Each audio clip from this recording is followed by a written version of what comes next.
जय बोलिए देवाधिदेव खजाघाट श्री आदिनाथ भगवान की। वर्तमान शासन नायक वर्धमान महावीर स्वामी भगवान की जय जय जय। परम पूज्य संत शिरोमणि प्रातः स्मरणीय आचार्य भगवान श्री विद्यासागर जी महाराज की। परम पूज्य गुणायतन प्रणेता प्रखर वक्ता भावना योग प्रवर्तक शंका समाधान प्रवर्तक गुरुवर श्री प्रमाण सागर जी महाराज की। परम पूज्य मुनिवर श्री संधान सागर जी महाराज की। समस्त मुनि संघ की जय जय जय। शंका समाधान के आज के इस सत्र में आप सभी का हार्दिक अभिनंदन। इससे पूर्व कि हम आज के इस सत्र को प्रारंभ करें, चलते हैं गुरुदेव के चरणों में और होते हैं नत इस भाव से कि हमारा जीवन भी बन सके समुन्नत। सभी लोग हाथ जोड़ेंगे, मस्तक झुकाएंगे और मेरे साथ बोलेंगे, हे गुरुदेव नमोस्तु नमोस्तु नमोस्तु। बंधुओं, हम सभी अपनी शंकाओं का समाधान प्राप्त करें, उसके लिए चलते हैं परम पूज्य मुनिवर श्री संधान सागर जी महाराज के श्री चरणों में और निवेदन करते हैं कि हे महाराज श्री, आपके माध्यम से शंकाओं का समाधान प्राप्त करके हम सभी लोग निशंक हो सके। नमोस्तु नमोस्तु नमोस्तु। बंधुओं, पूज्य महाराज श्री जी चरणों में अपन नमोस्तु निवेदित करते हुए आज का ये शंका समाधान का सत्र प्रारंभ करें। अभी जो पूज्य महाराज श्री जी द्वारा एक अनुपम अद्भुत हम लोगों के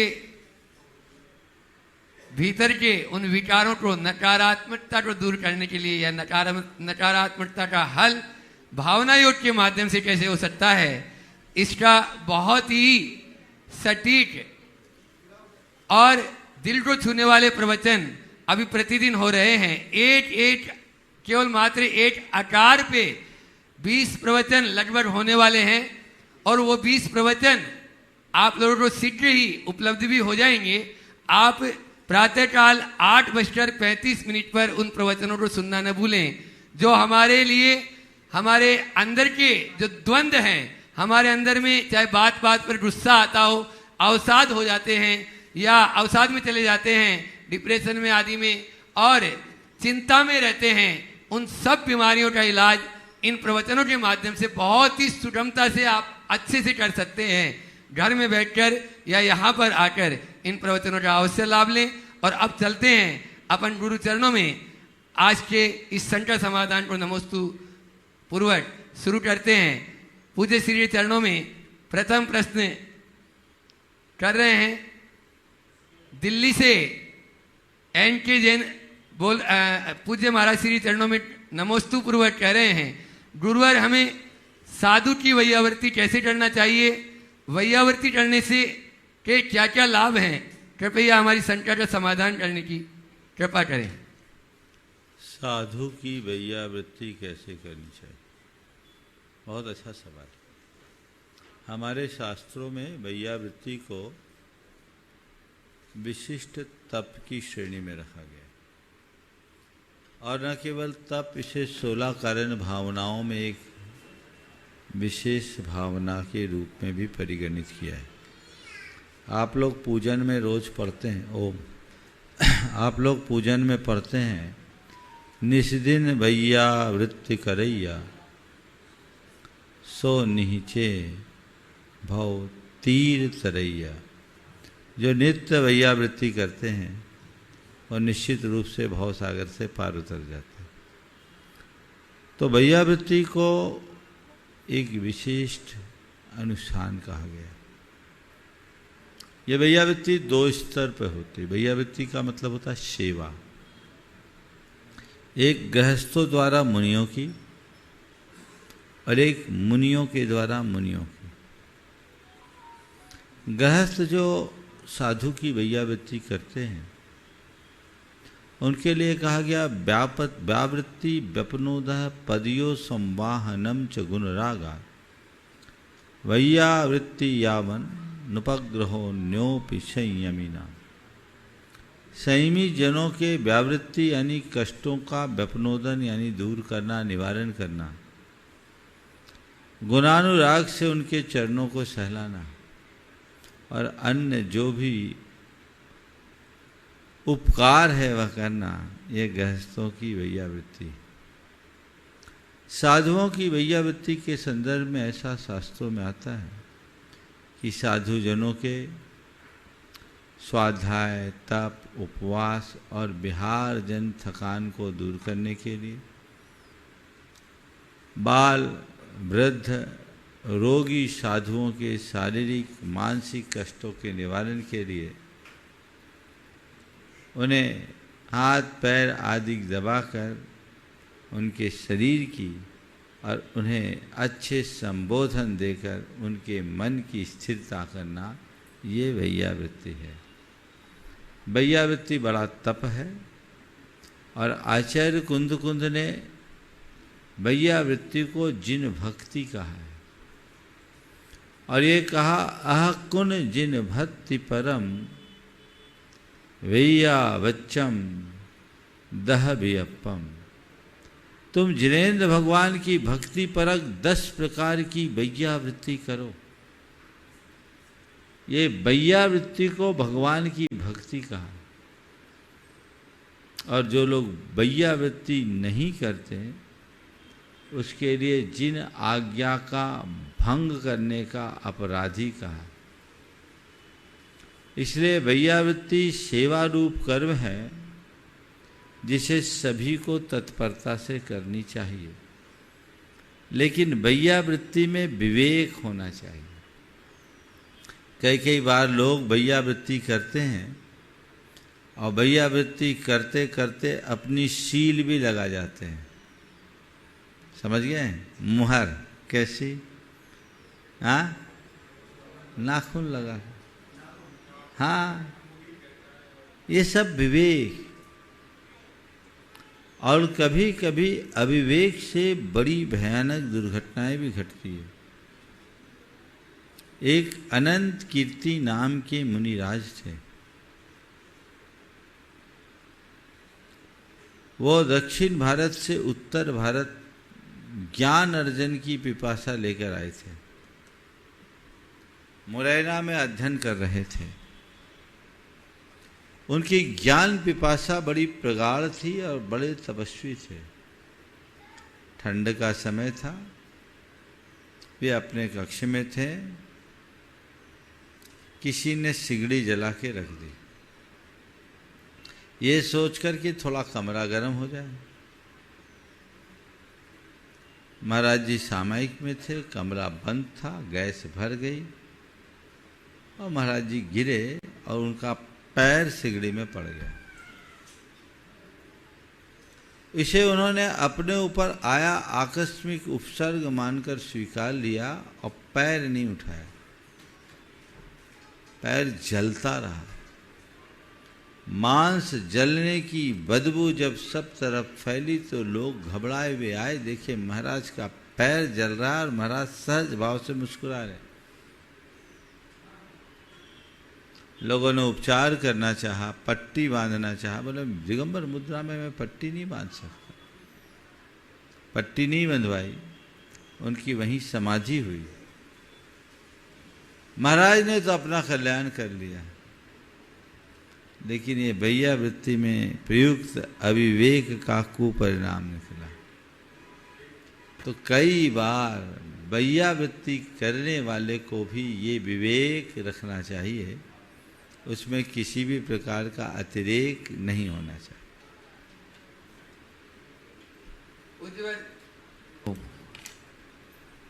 पूज्यवर, जयपुर से प्रियांशी जैन पूछ रही है, हम बुरी आदतों से कैसे बचें? मेरी उम्र 20 वर्ष है, मैं उन सब चीज़ों से कैसे बचूं जो मेरे लिए ठीक नहीं है, पर मन बार बार उधर ही चला जाता है। क्या करूं? आप ही कुछ उपाय बताने की कृपा करें। बुरी आदतों से कैसे बचो? बहुत महत्वपूर्ण सवाल। प्रायः हर कोई आदत का गुलाम। सबसे पहले हमें ये समझना चाहिए कि आदत बनती कैसे। जब आदत बनने की प्रक्रिया को हम समझेंगे तो आदत से बचने का या बदलने की प्रक्रिया भी समझ पाएंगे। कोई भी कार्य या क्रिया जब हम करते हैं तो करते करते नियमित करने से वो आदत बन जाती है। ऐसा कहते हैं कि कोई भी क्रिया 21 दिन तक कर लो तो वो आदत बन जाती है। हम लोग जो करते आ रहे सो करते हैं, ये आदत लोगों को देख के भी बनती है, संगति से भी बनती है, पढ़ने से भी बनती है, वातावरण से भी बनती है। और कुछ आदतें जो होती है हमारे जन्मजात संस्कारों से बनती है। इन आदतों को परिवर्तित करने के लिए हमें 4 बातों का ध्यान रखना जरूरी है। सबसे पहली बात है संकल्प। क्या करना चाहिए? संकल्प। हम जिस आदत को बदलना चाहते हैं, जिस आदत से बचना चाहते हैं, उसके लिए संकल्प लें कि मुझे इस आदत से बचना है। संकल्प दृढ़ और स्थिर होना चाहिए। बहुत लोगों का संकल्प बड़ा लचीला होता है, थोड़ी देर में संकल्प लेते और तोड़ देते हैं। नहीं, मजबूत संकल्प, दृढ़ संकल्प। तो पहली बात संकल्प ले लिया। फिर दूसरी बात है सजगता। अपने संकल्प के प्रति सजग रहे कि मैंने जो संकल्प लिया, मेरा वो संकल्प निभरा या नहीं। और यदि संकल्प कहीं टूटता है, उसमें कोई शिथिलता आती है, तो सजगता के बल पर उसका शोधन कीजिए कि मैंने ये जो संकल्प लिया, इसमें जो मेरी शिथिलता आई, मैं उसका प्रतिक्रमण करता हूँ, मैं उसकी निंदा करता हूँ और उसकी पुनरावृत्ति से बचने के लिए संकल्पित होता हूँ। बार बार ये सजगता आएगी तो एक अवेयरनेस होगी, जो हम अबुद्धिपूर्वक कार्य करने के आदी हो गए उस पर नियंत्रण होगा। तीसरी बात है सुझाव, आत्म सुझाव। रोज अपने मन में कुछ ऐसे सुझाव डालिए जो हमें उन संकल्पों से में स्थिर कर सके।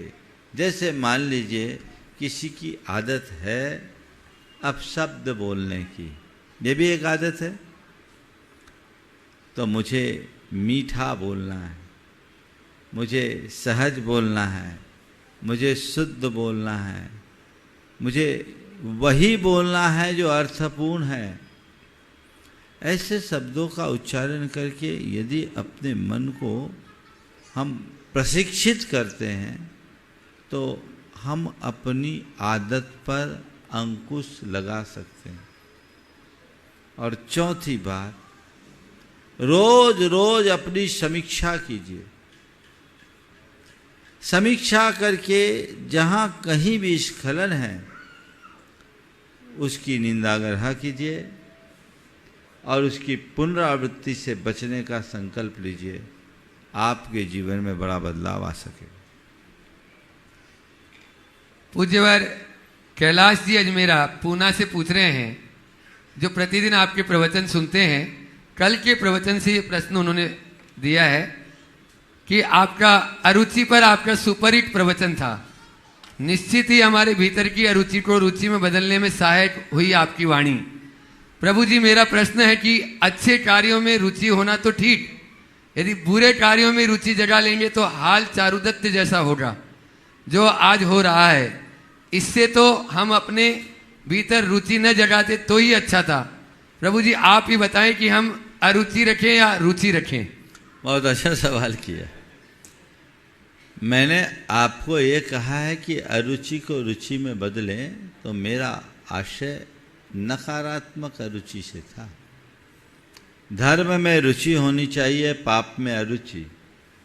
आप लोग करते उल्टा, पाप में रुचि और धर्म में अरुचि। बुरे कार्यों में स्वाभाविक रुझान रहता है, अच्छे कार्यों के प्रति लोगों का अनुत्साह रहता है। अब मैं आप सबसे कहता हूं, यदि जीवन में सकारात्मक बदलाव होगा तो आपके सामने ये सवाल ही नहीं आएगा, पाप रुचि अपने आप खत्म होगी। जैसे मनुष्य के अच्छे कार्य में अभिरुचि बढ़ती है, बुरे कार्य अपने आप दूर हो जाते हैं। तो रुचि की दिशा बदलें, रास्ता प्रशस्त होगा। अमित जी जैन नोएडा से नमोस्तु करते हुए पूछ रहे हैं, महाराज जी आजकल के बच्चे टेक्नोलॉजी से बहुत जुड़ गए हैं, अब उन्हें धर्म से जुड़ने का आप ही कोई सरल उपाय बता सकते हैं पूज्यवर? टेक्नोलॉजी से बच्चे जुड़ गए हैं तो धर्म से कैसे जुड़े? तो मुझे तो लगता है धर्म से जोड़ने के लिए भी उनके लिए टेक्नोलॉजी का उपयोग करना पड़ेगा, क्योंकि आप सीधे सीधे बोलो तो उनके पास न समय है न रुचि। लेकिन यदि टेक्नोलॉजी का सही तरीके से उपयोग करके उनको प्रेरित किया जाए तो उनके जीवन में व्यापक रुझान भी आ सकता है। एक युवक मुझसे जुड़ा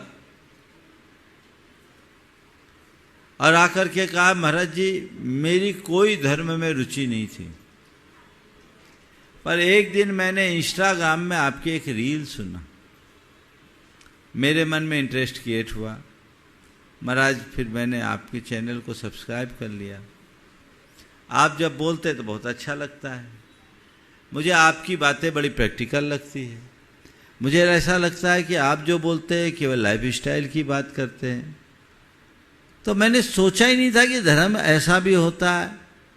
प्राय हम लोगों ने तो ये सोच रखा था कि धर्म करने का मतलब है मंदिर जाना, पूजा पाठ करना, माला फेरना, रात्रि भोजन नहीं करना, आलू प्याज नहीं खाना। पर महाराज आपने तो कभी ऐसा कुछ बोला नहीं। और महाराज मैंने आपको सुनना शुरू किया तो मैं सुनते सुनते आपसे जुड़ गया और मेरे जीवन में बहुत सारी चीज़ें जुड़ गई और वो सब चीज़ें छूट गई। आज आपके चरणों में प्रत्यक्ष दर्शन करने आया, अभी इंदौर की बात है, और महाराज कृतज्ञता ज्ञापित करने आया। तो कहने का तात्पर्य ये है कि हम आज के समय में लोगों को आज की भाषा और आज के तरीके से समझाने का प्रयास करें। यदि ऐसा हम करते हैं तो रास्ता प्रशस्त होता है, और नहीं करते हैं तो भटकाओ। इसलिए हम टेक्नोलॉजी को कोसे नहीं, टेक्नोलॉजी का सही उपयोग करें। ये बताओ, ये शंका समाधान का कार्यक्रम टेक्नोलॉजी बेस्ड है कि नहीं है? हाँ? और इस टेक्नोलॉजी बेस्ड इस प्रोग्राम ने कितने लोगों को जोड़ा? पूरे दुनिया के लोग जुड़ गए। 2014 से 12 साल होने वाले हैं, लोग जुड़ रहे, बदलाव है ना। तो मैं यही कहूँगा, टेक्नोलॉजी गलत नहीं है, उपयोग गलत हो सकता है, पर सभी गलत करें ऐसा नहीं है। इसलिए यदि बच्चे टेक्नोलॉजी से जुड़े हैं तो इसे बुरा नहीं, अच्छा समझना चाहिए। पर टेक्नोलॉजी से जुड़ने वाले लोगों के लिए एक ऐसी टेक्निक डेवलप करनी चाहिए कि वो जुड़े। अभी मेरे मंच में आने के पूर्व एक टेक्नोलॉजी से जुड़ा हुआ व्यक्ति, जो टेक्नोलॉजी के कारण ही मुझसे जुड़ा, जो एआई का मास्टर है, अभी कुछ दिन पहले मेरे पास आए थे, 30 तारीख को यहाँ आए। तो मैंने उससे ऐसी चर्चा की कि धर्म प्रभावना में एआई का क्या उपयोग किया जा सकता है, तो उसको देखो। उन्हें एक बहुत अच्छा ड्राफ्ट तैयार करके भेजा है, जो भी मैं पढ़ नहीं पाया, अभी नीचे जाके पढ़ूंगा, कि एआई का उपयोग करके हम धर्म की कैसी प्रभावना कर सकते हैं। तो मैं तो ये कहूँगा कि आध्यात्मिकता को एआई से जोड़ो, या दूसरे शब्दों में कहूँ एआई को आध्यात्मिकता से जोड़ दो, जीवन में बदलाव आएगा। हर चीज के दो पहलू हैं, अच्छाई और बुराई। हमारा ध्यान अच्छाई पर होना चाहिए, बुराई पर नहीं। प्रत्यक्ष आप लोगों की बेसब्री हम देख रहे हैं, यहाँ वाले भी सब लोग बैठे हैं, और मैं आवाज दे रहा हूँ। अब यहाँ जो प्रत्यक्ष रूप से सुन रहे हैं आप लोग, आज अपने बीच में शिरोमणि संरक्षक गुणायतन अमरीश जी डोली जी जैन कन्नौज से यहाँ पर उपस्थित हैं। वे अपना प्रश्न करें, और कन्नौज से ही अमिता जी जैन, मोहित मनोज जी जैन राही परिवार कन्नौज, वे अपना प्रश्न करेंगे। हेलो, नमोस्तु गुरुदेव, नमोस्तु गुरुदेव, नमोस्तु गुरुदेव। एक स्वामी महाराज जी, एक स्वामी महाराज जी। दया धर्म का मूल है, पाप मूल अभिमान, तुलसी दया न कीजिए जब लग घट में प्राण। महाराज श्री, मेरा आश्रय यह है कि दया धर्म का मूल है और वही जड़ है, लेकिन कहीं कहीं परिवेश में अगर हम दया धर्म पालते हैं तो अनुशासन भंग होता है और अनुशासन में कमी आती है, और कहीं कहीं अनुशासन को हम प्रबल रख लेते हैं तो दया धर्म पाल नहीं पाते। तो महाराज श्री कैसे इसका सामंजस्य बनाएं? देखिए, दया धर्म के स्वरूप को अगर अच्छे तरीके से समझेंगे तो कोई समस्या नहीं। दया का मतलब ये नहीं है कि बच्चा रो रहा है तो उस पर दया करके अवांछित वस्तु भी उसे दे दे। दया का मतलब ये नहीं कि बच्चे को डिसेंट्री हो गई है फिर भी आप उसे मिठाई खिला दो। समझ गए? दया का मतलब सामने वाले का हित साधो, उसके मन की खुशी को देखने की जगह उसके जीवन के हित को देखने की कोशिश करो। और ये सब देखने से अनुशासन भी दया का अंग बन जाता है। अनुशासन दया में बाधा नहीं है, कठोरता दया में बाधा है। और कठोरता के साथ यदि क्रूरता जुड़ जाए तो और अधिक बाधा है। कई बार सामने वाले के हित के लिए कठोर भी बनना पड़ता है, पर यदि वो कठोरता हिताकांक्षी है तो कोई बुराई नहीं। और इसके विरुद्ध हम सामने वाले पर दया करके आपके शब्दों में उसके हित के विरुद्ध काम कर दें तो दया नहीं, उत्सर्ग उपसर्ग है। इसलिए इन्हें देख के चलना चाहिए। नमोस्तु महाराज श्री। देव के चरणों में कन्नौसी, हाँ और कर, हाँ करो अमरीश जी। हाँ, नमोस्तु नमोस्तु शुल्लक महाराज जी के चरणों में इच्छामी इच्छामी इच्छामी। गुरुदेव, एक प्रश्न हमारे चिंतन में दिमाग में रहता है कि 9 ग्रव्यक तक जीव, अभव्य जीव अपने कुतब से पहुंच जाता है। हमने शायद कहीं सुना है कि 9 ग्रव्यक में एक भवतारी जीव होते हैं। हाँ 9 ग्रव्यक तक ओम ओम। देखिए, आपने बिल्कुल सही समझ सुना है कि 9 ग्रव्यक तक अभव्य जीव भी चले जाते हैं, लेकिन ये गलत सुन लिया कि 9 ग्रव्यक के जीव एक भावावतारी भी होते हैं, अनुदिश वाले होते हैं, द्विचरम देह। अनुदिश और अनुत्तर विमानों में जो होते हैं वो सम्यक दृष्टि होते हैं, और अनुत्तर विमान के जो जीव होते हैं वो द्विचरमधारी। तो कहाँ तक जा सकते हैं ये अभव्य जीव? 9 में ग्रव्यक तक। ओम। अमिता जी, मोहित जी, जैन राही परिवार कन्नौज, वे अपना प्रश्न करें और उसके बाद में अजमेर से अपने बीच में प्रकाश जी पाटनी यहाँ पर उपस्थित हैं, वे अपना प्रश्न करें। महाराज जी के चरणों में नमोस्तु नमोस्तु नमोस्तु। महाराज श्री, मेरा प्रश्न ये है, हाँ बोलो। मेरा यह प्रश्न है कि हमारे जैन धर्म में ये सिखाया जाता है कि भावों का बहुत इंपॉर्टेंस है, कि आपके मन में जैसे भाव आए तो तभी आपको पाप पुण्य वहीं पे मिल जाता है। तो मगर मनुष्य का जो कंट्रोल है भावों पे पूरा नहीं है, मतलब 100% कंट्रोल नहीं है, क्योंकि वो सबकॉन्शियस माइंड से अपने आप आते हैं। तो हम लोग अपने भावों को और अच्छा कैसे कर सकते हैं और उन पे कंट्रोल और अच्छे कैसे ला सकते हैं? भावों को कंट्रोल करने का नाम ही तो साधन है। भावों से लड़ना नहीं, भावों को मोड़ना है। भावों को रोकना नहीं, भावों को विशुद्ध बनाना है। अशुद्धि को विशुद्धि में परिवर्तित करना ही साधना है। ये हमारा अभ्यास होना चाहिए। समझ गए? तो अशुद्धि को विशुद्धि में परिवर्तित कैसे हम कर सके? दिशा मोड़ो। बार बार हम अपने प्रति जागरूक बने, अच्छी भावनाएं भाएं, संस्कार बदलते हैं। भावों को निर्मल बनाए रखने के लिए 4 उपाय करो। अच्छी संगति करो, अच्छा स्वाध्याय करो, अच्छे दृश्य देखो, अच्छी बातें करो। भाव अपने आप निर्मल होंगे। अगर हम इसके विरुद्ध जाएंगे तो हमारे भाव बिगड़ जाएंगे। तो जहाँ हमारे भाव अच्छे मिले, जहाँ हमें अच्छी प्रेरणा मिले, हमें उस संसर्ग में रहना चाहिए। महाराज जी, बस ये छोटा सा प्रश्न ये है कि जैन धर्म के अनुसार भावों को ज़्यादा महत्व है या कर्मों को? भाव सहित कर्म को, पूरे भाव को नहीं।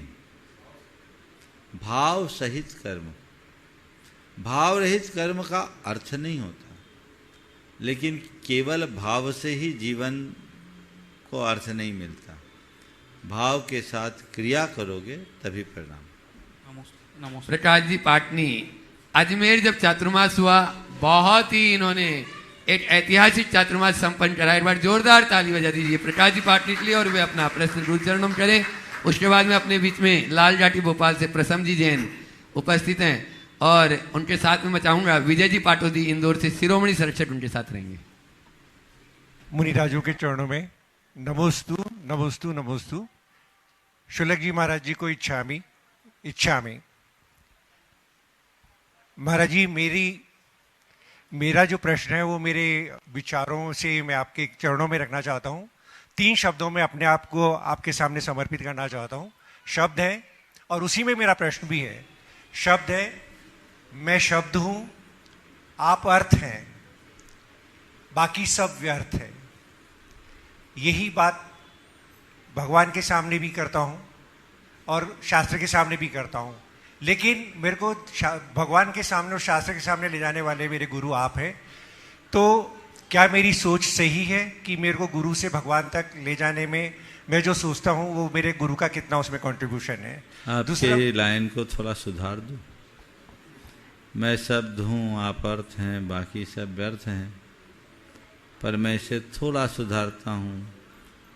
जो दे सके व्यर्थ को अर्थ, वही सिद्ध वही समर्थ।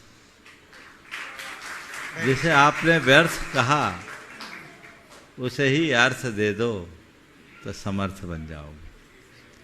तो व्यर्थ को अर्थ देना ही जीवन को समर्थ बनाना है। आपने जिस संदर्भ में बात कही निश्चित बहुत भावपूर्ण बात है, पर इसे थोड़ा और संदर्भ बदल करके हम प्रस्तुत कर सकते हैं। आपने कहा मैं शब्द हूँ, आप अर्थ हैं, बाकी सब व्यर्थ है। इसे बदलो और इससे कहो मुझे बस एक आपसे ही अर्थ है, बाकी सब व्यर्थ है। अपने आप को शब्द तक सीमित मत रखो। शब्द जड़ है, हम चेतन हैं। शब्द का अर्थ सीमित है, अर्थ का अर्थ निस्सीम है। मुझे बस आपसे ही अर्थ है यानी प्रयोजन है, सार है, बाकी सब व्यर्थ, निष्प्रयोजन, बेकार, निस्सार है। ये दृष्टिकोण जब मनुष्य के हृदय में विकसित होता है, भेद विज्ञान प्रकट होता है और यही भेद विज्ञान जीवन के कल्याण का आधार बनता है। महाराज जी अभी अभी आपने जो टेक्नोलॉजी की बात कही, तो मैं ही जो सोच रहा हूँ वो ये है कि टेक्नोलॉजी जितनी एडवांस हो रही है, संस्कारों का विनाश होता जा रहा है। इसी से अनुमान लगाया जाता है कि हाथ में रखे मोबाइल की अहमियत पास में बैठे हुए वाले इंसान से ज़्यादा है। तो और इसका इफेक्ट हमारी जो गोल्डन कम्युनिटीज़ हैं, जो अपर क्लास कम्युनिटी है, उसमें ज़्यादा देखने को आता है।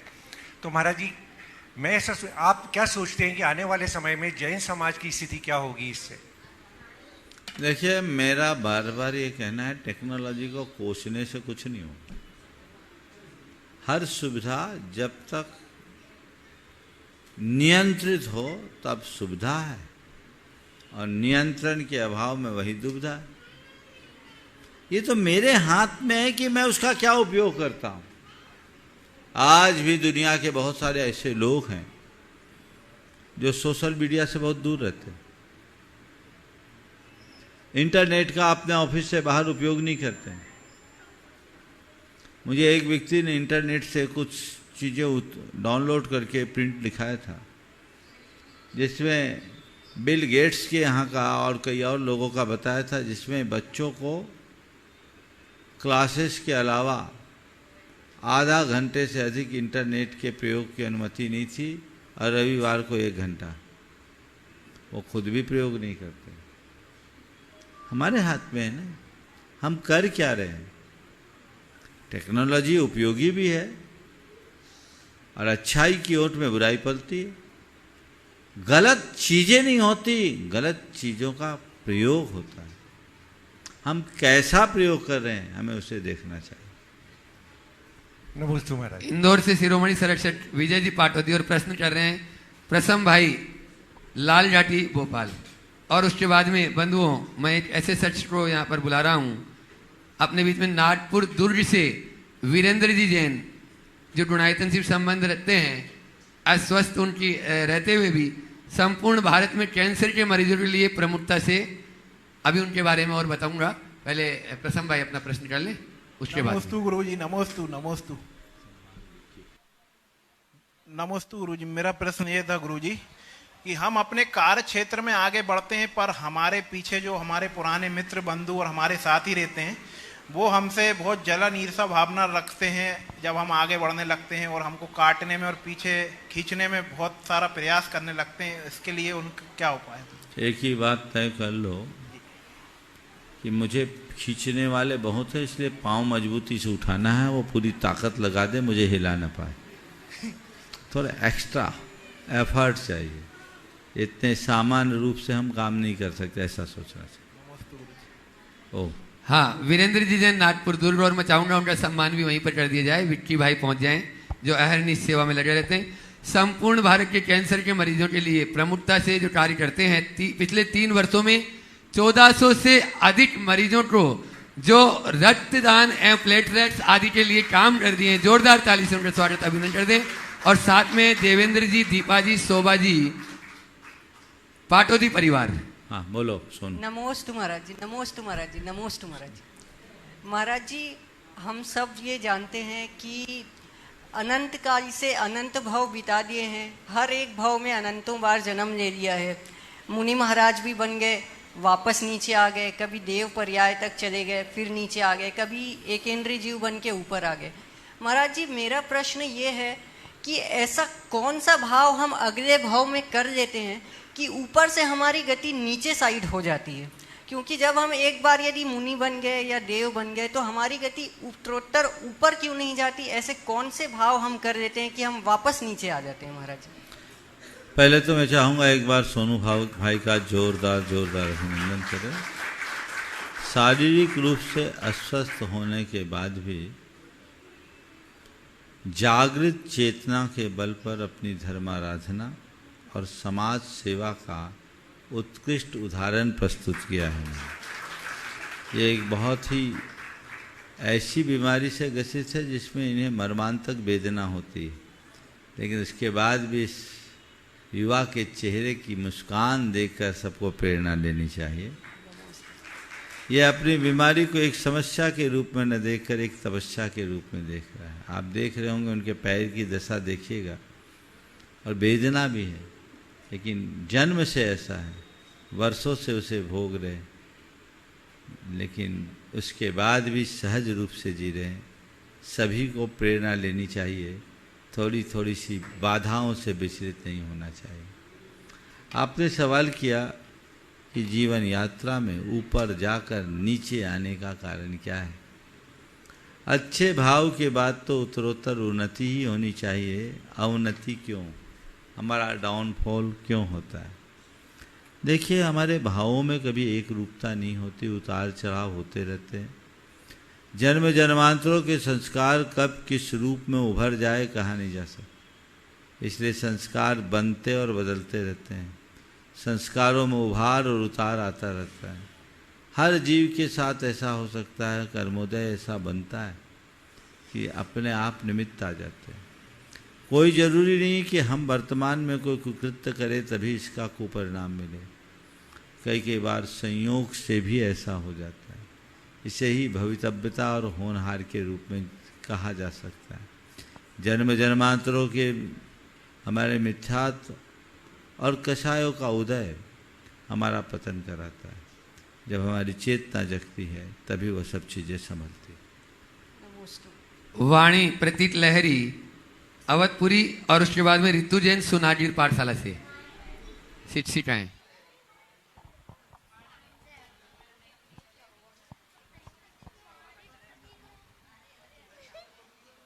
अरे ऐसे तो महाराज श्री के चरणों में नमोस्तु नमोस्तु नमोस्तु एवं छुल्लो जी के चरणों में एक शामी।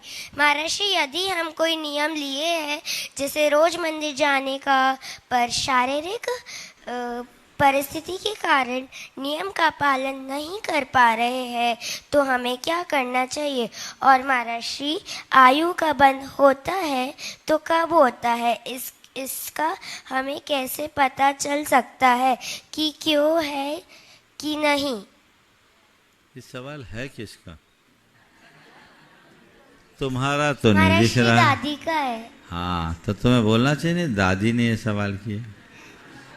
हाँ, मुझे लग गया था कि तुम्हारा तो सवाल नहीं हो सकता। देखिए, कोई भी नियम अगर ले तो पहला प्रयास नियमों को निभाने का होना चाहिए, उसमें रंच मात्र भी शिथिलता नहीं होने देना चाहिए। कदाचित नियमों को शारीरिक स्थितियों के कारण निभा न पाए तो अपनी निंदा ग्रह करनी चाहिए और उस भावना भानी चाहिए। किसी भी रूप में हमारा नियम निभे ऐसा प्रयास करना चाहिए, नहीं तो बाद में प्रायश्चित लेना चाहिए। समझ गए? आयु का बंध हर समय नहीं होता। हमारी वर्तमान आयु का 2/3 बीत जाए, 1/3 बचता है, तब कोई जीव आयु कर्म के बंध के लायक होता है। जैसे किसी की 81 साल की उम्र है तो वह 54 साल की उम्र में पहली बार आयु बांधने के लायक होगा। यदि वहाँ आयु बंध गई तो ठीक, अगर आयु नहीं बंध पाई तो अब बची, कितनी बची? 27 साल की आयु। 27 साल की आयु में से 18 वर्ष निकलने पर यानी 72 साल की आयु में दूसरी बार बांधेगी। अगर वहाँ भी नहीं बंधी तो अब बची आयु 9 साल की, उसमें 2/3 यानी 6 साल निकाल दो, अर्थात 78 साल की आयु में तीसरी बार। अब वहाँ भी नहीं बंधी तो अब बची 3 साल की आयु, 2 साल निकाल दो, 80 साल की आयु में चौथी बार। 80 साल में भी नहीं बंधे तब 12 महीना की आयु बची, 8 महीना निकाल दो तो 80 साल 8 महीने में 5वीं बार आयु बंधेगी। अब वहाँ भी नहीं बंधे तो ऐसे घटाते जाओ, अंत में कुछ घंटे बचेंगे।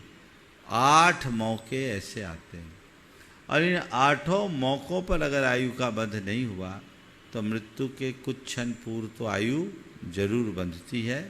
अब हमारी आयु बंधी है या नहीं बंधी, स्थूल रूप से हम उसके विषय में कुछ नहीं कह सकते। नमोस्तु महाराज। सोनागिरी पाठशाला से ऋतु जी जैन, और उसके बाद में आज अपने बीच में बाल ब्रह्मचारी प्रतिष्ठाचार्य नितिन भैया जी खुरई यहाँ पर उपस्थित है। वे अपनी बात और प्रश्न गुरु चरणों में करेंगे। महाराज श्री के चरणों में नमोस्तु नमोस्तु नमोस्तु। क्षुल्लक जी क्यों इच्छामी इच्छामी इच्छामी।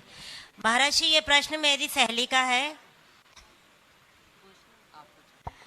महाराज जी, उसका ये पूछना है कि हमारे पूर्व जन्मों के कर्म का फल इस जन्म में मिलता है, तो जो इस जन्म में कर्म करते हैं उसका क्या, उसका भी कुछ फल इस जन्म में मिलता है? बिल्कुल, पूर्व जन्म के कर्मों का फल भी इस जन्म में मिलता है और इस जन्म का फल भी इसी जन्म में मिलता है। इसी जन्म में नहीं मिलता, इसी क्षण में मिलता है। अभी आपने सवाल करने का भाव रखा, उसी भाव से प्रेरित होकर यहाँ आई, अपनी पर्ची दी, उसका फल मिला कि आपका नंबर आ गया? जी महाराज। ये तुरंत का फल मिला कि पूर्व जन्म का था? पिछले भाव में एप्लीकेशन लगाई थी क्या? बोलो। नहीं महाराज जी, पिछले भाव के सुनो, हाँ। बात समझो, ये तो मैं विनोद के लिए बोल रहा हूं। लेकिन कर्म का फल तुरंत मिलता है।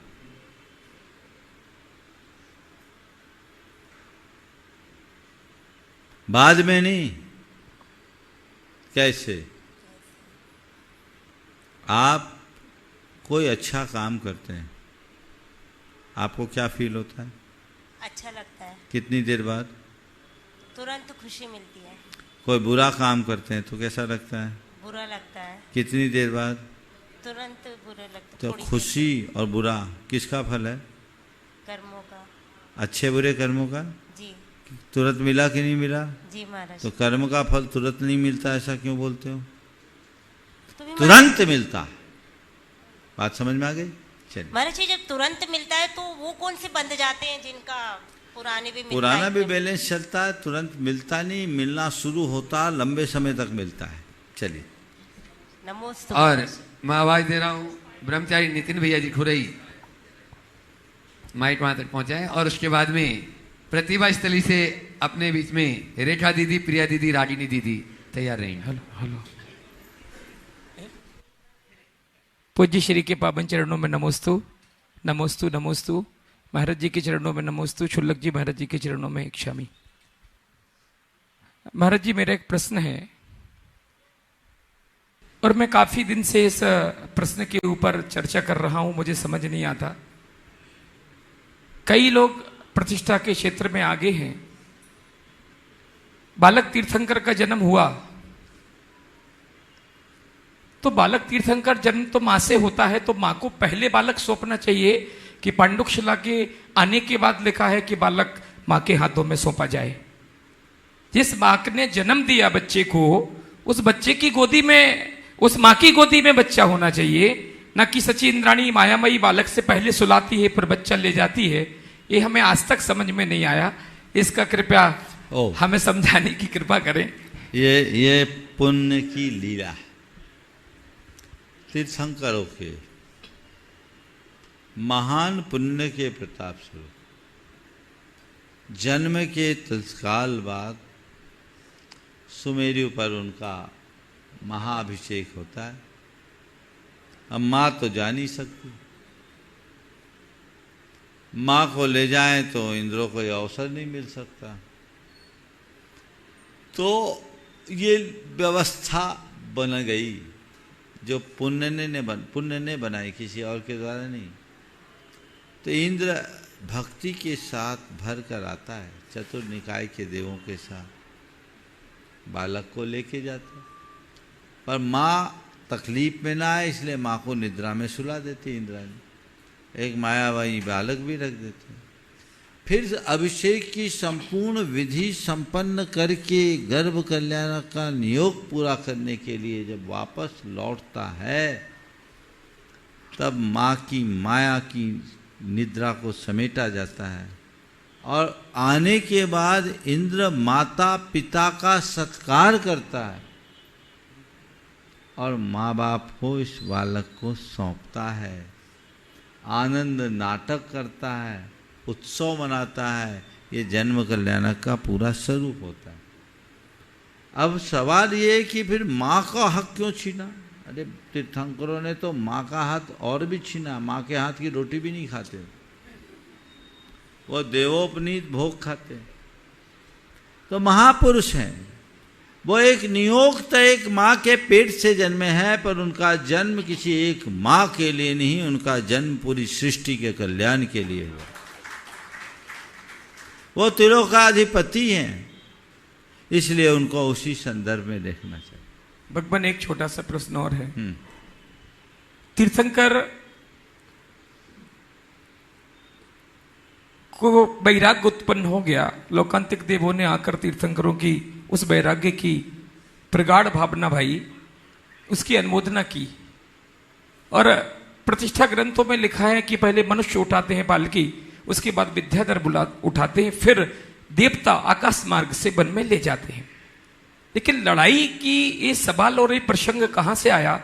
आज जिस मंच पर देखते हैं हम चिल्ला चिल्ला के कहते हैं कि आगम में तीर्थंकर के सामने कोई लड़ाई का प्रसंग ही नहीं आता, तो भी लोग मानने आज तैयार नहीं है। हूबहू वो लड़ाइयां दिखाते, मैं उठाऊंगा पालकी, मैं उठाऊंगा पालकी। ये क्या आगम सम्मत है? अगर है तो मुझे तो अभी तक प्रतिष्ठा ग्रंथों में नहीं मिला। अगर आपने तो देखा होगा, हमारे सामने तो कभी नहीं होगा। मैं तो लड़ाई पसंद ही नहीं करता। ये सब नौटंकी है। और आजकल पंचकल्याणकों में तीर्थंकरों के चरित्र को बहुत हल्के स्तर पर प्रस्तुत किया जाने लगा है, जो घोर अशोभनीय और आपत्तिजनक है। मैं सभी प्रतिष्ठाचार्यों से कहना चाहूँगा कि वही क्रियाएं आप करें और उन्हीं चीज़ों का मंचन करें जो शास्त्रों लिखित है।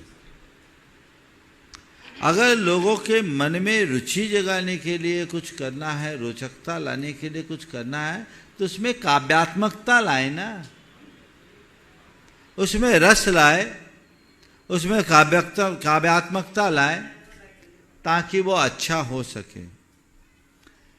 आज वो मेहनत तो आप लोग करते नहीं, हल्के स्तर के लोगों को जोड़ लेते हैं जो नुक्कड़ सभाएं करते हैं, जिनके न संवाद में दम होता है, न क्रियाओं में दम होता है, न कोई प्रस्तुति में कुछ सार दिखता है।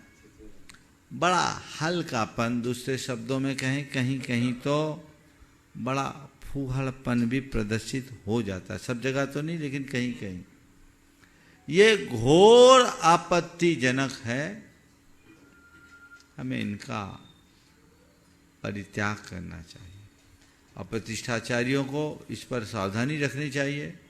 अब गृहस्थों को भी थोड़ा विवेक रखना चाहिए। हालांकि क्या करे, जो प्रतिष्ठाचार करा दिया वो उनके लिए आगम हो जाता है, उनको कुछ ज़्यादा आता तो नहीं है, लेकिन ये सब प्रसंग कतई उचित नहीं कहे जा सकते। भगवान आपसे तो निवेदन यही है, इस चतुर्मास में एक त्रिदिवसीय कार्यशाला होना चाहिए, जिस कार्यशाला में जितने कम से कम ब्रह्मचारी प्रतिष्ठाचारी हैं उनको आपके पास बैठकर मार्गदर्शन देने की। 2009-10 में हमने 3 बार संगोष्ठियां की है और वर्तमान में उपलब्ध सभी प्रतिष्ठा पाठों का आलोढ़न किया। आप भी थे और सभी प्रमुख थे। आप कह रहे हो फिर से हो जाए, अब तो मैं कहता हूँ प्रतिष्ठा का रूप ही चेंज हो जाना चाहिए। आप लोगों के जो मंची कार्यक्रम है वही 20वीं शताब्दी के हैं।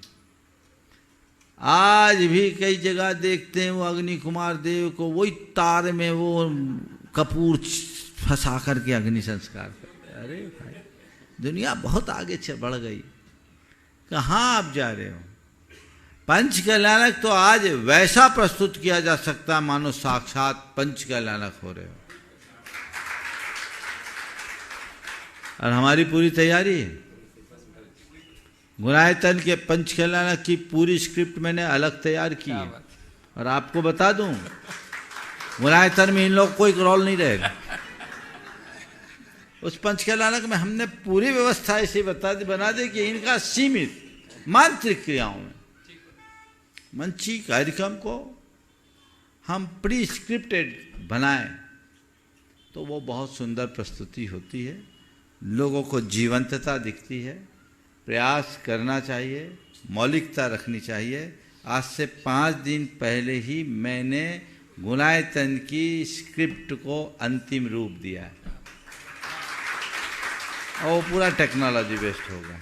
अभी लोग मुझसे कहते हैं महाराज आप बहुत व्यस्त रहते हैं। मैं व्यस्त नहीं रहता, मैं अपने काम में लगा रहता हूँ, कुछ ना कुछ काम मेरा चलता रहता है। और इसीलिए बहुत सारे लोगों की शिकायतें रहती कि आपसे समय नहीं मिलता। मैं आपको भरपूर समय देता हूँ, सुबह भी देता हूँ, शाम को भी देता हूँ, थोक में देता हूँ। इससे ज़्यादा समय देने की क्षमता मेरे पास नहीं। मैं दीदी लोगों को बुलाऊं उससे पहले आज एक विशेष दिन है और जो गुरु सेवा में आज से ही नहीं, जब महाराज श्री जी का भोपाल की तरफ पहले बार आगमन हुआ तब से जुड़े हैं वे ऐसे मनोहर लाल जी टोंडिया जो आज 85 वर्ष के हो गए हैं, यहाँ उपस्थित हैं। आज जोरदार तालियों से उनका स्वागत। और इनके सुपुत्र ने भी बहुत बढ़ चढ़कर आगे गुरु भक्ति में अपना दिखाया। नरेंद्र जी टोंडिया हैं यहाँ पे उपस्थित। नरेंद्र जी टोंडिया, एक बार मनोहर लाल जी टोंडिया के लिए जोरदार। और इनके लिए मैं शिरोमणि संरक्षक प्रेमचंद जी प्रेमी, महावीर जी और राजेश जी पारस होम्स वहां पहुंच जाएं और उनका स्वागत अभिनंदन करें। वे अपना प्रश्न गुरु चरणों में करें शीघ्रता से।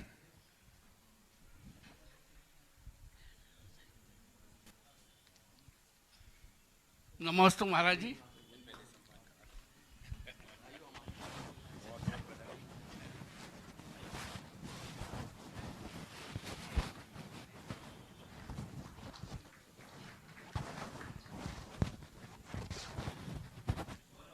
महाराज जी, आपका तो मुझे बहुत आशीर्वाद मिला है पूरा जीवन भर, और उसी की वजह से मैं 85 ईयर्स में हो रहा हूँ, आपके आशीर्वाद की वजह से ही। और मेरे को आपका चतुर्मास करने का भी अवसर मिला भोजपुर में, और इंदौर, यहाँ भोपाल में 3 मंदिर में भी आपसे मेरी बातचीत हुई और मेरी एक किताब छपी है, उसमें आपका आशीर्वाद मुझे मिला है। उस किताब में आपका फोटो भी मेरे उस किताब में है। तो महाराज जी, मुझे आपका बहुत आशीर्वाद मिला है और ऐसा मिलता रहे।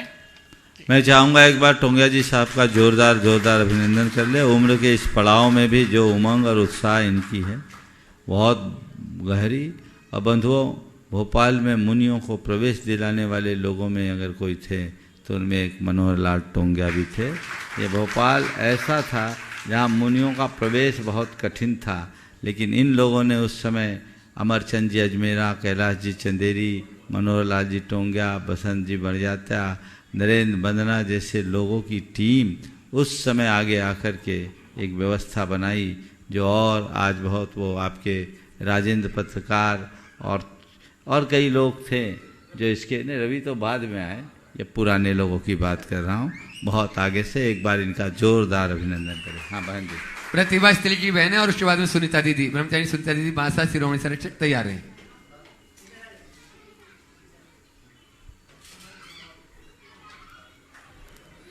बोलो। महाराज श्री के चरणों में बारंबार नमोस्तु, इच्छामि इच्छामि इच्छामि। महाराज श्री, मेरा यह प्रश्न है कि जब हम मुनिराज की परिक्रमा लगाते हैं तो उसकी परछाई पर भी पैर रखना दोष कहलाता है, लेकिन जब बेदी जी में श्री जी विराजमान होते हैं और नीचे टाइल्स से और मार्बल पर जो पूरी बेदी जी का प्रतिबिंब दिखता है, सब लोग वहीं से चलते हैं, तो इसका भी बहुत विकल्प रहता है, इसका कोई समाधान? देखिए, अब मंदिरों में भव्यता के लिए तो इस तरह के मार्बल टाइल्स लगाते हैं, तो वो लगे उसको निषेध करने में तो उसकी सुंदरता खत्म होगी। इसका दो उपाय। एक उपाय ये है कि लाइट का अरेंजमेंट ऐसा करें कि प्रतिबिंब धरती पर ना पड़े। दूसरा उपाय यह है कि कुछ हिस्से में चटाई डाल दें जहां आप लोग परिक्रमा पथ बनाएं। परिक्रमा के पथ को एक सीमा में बना दिया जाए जो दूर हो, जहां या तो बिंब पड़े नहीं, और पड़े तो उतने हिस्से में एक चटाई बिछा दी जाए, पाटे लगा दिए जाए, ताकि आपकी परिक्रमा भी हो जाए, मंदिर की भव्यता भी बन जाए। ये दोनों चीज़ें देखना चाहिए, उसे और दूसरे रूप में प्रस्तुत करना उचित नहीं लगता। चलिए बहन जी। ब्रह्मचारी सुनीता दीदी बांसा शिरोमणि संरक्षक वे अपना प्रश्न करें और उसके बाद में संभव जी जैन यदि समय रहा तो इंदौर तैयार है। गुरुवर के चरणों में नमोस्तु। हमारे दोनों परिवार का, बांसा परिवार, कत्था वाला परिवार, दोनों परिवार का नमोस्तु बारंबार। महाराज जी, आपके आशीर्वाद से हमारे गांव का पंचकल्याण जितना सोचा नहीं था उससे कई गुना अच्छा हो गया, लेकिन एक हम लोगों के मन में शंका कहें या दोबारा नहीं बनने का चांस मिले, क्योंकि हम लोग गुणायतन में कुछ आस लगा के बैठे हैं। अगर एक बार सौधर्म इंद्र बन गए तो जैसे माता पिता दोबारा नहीं बनते हैं, तो क्या सौधर्म इंद्र दोबारा नहीं बन सकता है दूसरे पंचकल्याणक में? ये आशीर्वाद लो कि हर बार बने, उसमें क्या। सौधर्म इंद्र में बाधा नहीं है, माता पिता में बाधा। सौधर्म इंद्र तो अपने जीवन काल में 2.5 सागर तक की आयु में न जाने कितने पंचकल्याण करा दिए। तो कर सकते हैं, करते ही हैं, क्योंकि कोई भी तीर्थंकर 1 कोटि पूर्व से अधिक की आयु वाले होते नहीं। तो ऐसे एक सौधर्म इंद्र के जीवन काल में असंख्य तीर्थंकरों के कल्याणक होते विजय में। तो तुम एक क्या ये भाव बनाओ कि जब तक आगे न बढ़े ऐसे मौक़ों को हम कभी न खोए, जब मौका मिले उसका भरपूर उपयोग करें, ऐसा प्रयास करें। अगर माता पिता बन जाएं और उसके बाद सौधर्म इंद्र बन सकते हैं? ये लोग बनाते नहीं हैं, पर नहीं, माता पिता बार बार बन सकते हैं, आप लोग बना देते हैं।